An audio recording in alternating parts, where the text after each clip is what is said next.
कौरवों और पांडवों में भयंकर युद्ध हो रहा था।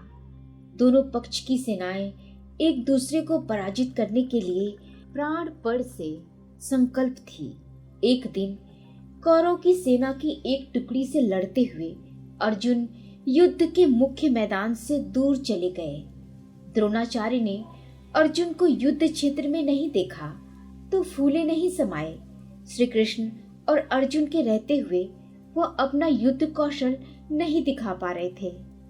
द्रोणाचार्य ने तुरंत सेना को गोलाकार खड़ा कर दिया। सेना को पहिए नुमा पंक्ति में बांधा गया, इसलिए इनका नाम चक्रव्यूह पड़ा। अर्जुन की अनुपस्थिति में उनका बेटा अभिमन्यु चक्रव्यूह में लड़ने लगा। वह सफलता के साथ अंदर तो चला गया मगर बाहर न निकल सका। शत्रुओं से युद्ध करते वह बुरी तरह घायल हो गया। लड़ते लड़ते उसके हथियार टूट गए। इसी बीच 7 बड़े योद्धा उस बालक पर एक साथ टूट पड़े। जयद्रथ ने छल पूर्वक पीछे से निहत्थे अभिमन्यु पर गदा का वार किया। अभिमन्यु इसे सहन न कर सका और उसकी मृत्यु हो गई। शाम को अर्जुन शिविर में लौटे। जब उन्होंने अभिमन्यु की मृत्यु का समाचार सुना तो वह शोक में डूब गए। तभी उन्हें पता चला जयद्रथ ने निहत्थे बालक को धोखे से मारा है। यह जानकर क्रोध से उनके नथुने फड़कने लगे। उन्होंने अगले दिन सूर्यास्त से पूर्व जयद्रथ के वध का प्रण किया। जयद्रथ यह सुनकर दुर्योधन के पास गया। बोले, महाराज, अर्जुन ने कल सूर्यास्त से पहले मुझे मारने की प्रतिज्ञा की है। अब मैं क्या करूं? कहाँ जाऊं? दुर्योधन हंसकर बोला, जयद्रथ, अर्जुन ने यह भी तो कहा है कि सूर्यास्त होने पर अगर वह तुम्हें नहीं मार पाया तो वह आत्मदाह कर लेगा। चिंता न करो, कल कौरव के सारे महारथी तथा पूरी सेना तुम्हारी रक्षा करेगी। अर्जुन तुम तक पहुंच ही न पाएगा। मैंने पहले ही ऐसा प्रबंध कर दिया है। दूसरे दिन युद्ध शुरू होने पर अर्जुन की निगाहें जयद्रथ को ढूंढने लगी, मगर कौरवों की विशाल सेना में जयद्रथ कहीं दिखाई नहीं दिया। यह देखकर अर्जुन निराश होने लगे। अर्जुन को निराश होते देख श्री कृष्ण ने कहा, अर्जुन, आज जयद्रथ की रक्षा के लिए पूरी कौरव सेना एकजुट खड़ी है। उसी के बीच जयद्रथ छिपा है। इस घेरे को तोड़ने के बाद ही तुम जयद्रथ को पा सकोगे। देर न करो, समय बीत रहा है। श्री कृष्ण की बात सुन अर्जुन साहस पूर्वक लड़ने लगे। श्री कृष्ण कुशलता पूर्वक अर्जुन के रथ को चला रहे थे, पर द्रोणाचार्य के निकट व्यूह की रचना के कारण सफलता अर्जुन से अभी दूर ही थी। धीरे धीरे शाम होने लगी। श्री कृष्ण ने देखा दिन ढलता जा रहा है। रथ के घोड़े बुरी तरह घायल होकर थक गए हैं। अर्जुन भी थक कर निराश हो रहा है। उन्होंने कुछ सोचकर अर्जुन से कहा, अर्जुन, घोड़े थक गए हैं, उनको थोड़ा विश्राम दिए बिना मैं इन्हें आगे नहीं बढ़ा सकता। अब तुम अपने बाणों से एक सुरक्षित घेरा बनाओ, जिससे शत्रु के आक्रमण से बचकर हम थोड़ा आराम कर लें।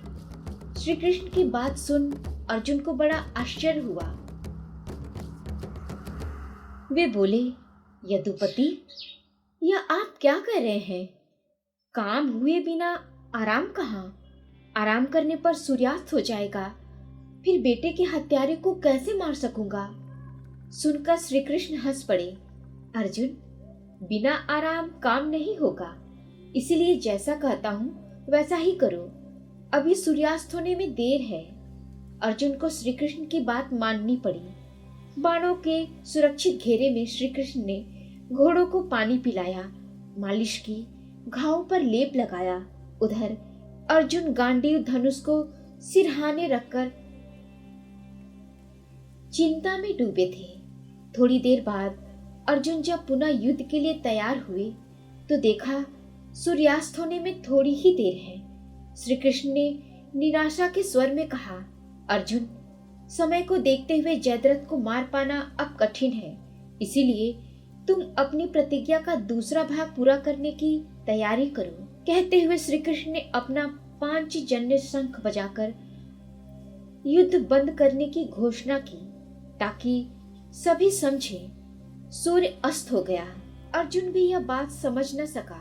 उसे लगा पता नहीं श्री कृष्ण यह क्या कर रहे हैं। उधर कौरवों की सेना में खुशी की लहर दौड़ गई।